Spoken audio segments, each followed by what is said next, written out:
మనం ఆలోచన చేస్తే అక్కడ ఆకాశం అన్నాడు. మామూలుగా అయితే ఆదియందు దేవుడు భూమి ఆకాశంలో సృజించిన మాట ఉంది. అక్కడ భూమి అనే మాట రాయబడింది, ఇక్కడ ఆకాశం అన్నమాట. మామూలుగా ఇంగ్లీష్ లో అయితే ఆకాశం అనేది ముందు ఉందంట. మనకు తెలుగులో తగ్గిమ చేసినప్పుడు అలా చేశాడు, భూమి అయితే ముందుగా చేశాడు. ఏది ఏమైనా దేవుడు ఆకాశంతో భూమితో మాట్లాడుతున్నాడు. నేను పిల్లలు కని పెద్దవారిగా చేసుకుని అంటే వారు నా మీద తిరుగుబడి ఉన్నారు.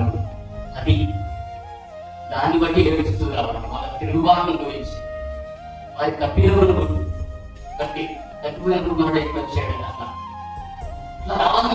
మొదలైన సరే దేవుని దగ్గరికి వచ్చినప్పుడు తప్పిపోయిన వారు, చెడిపోయిన వారు, పడిపోయిన వారు, వారిని అందరినీ సమకూర్చి దేవుడు మహాసంఘముగా తీసుకొని వస్తున్నాడు.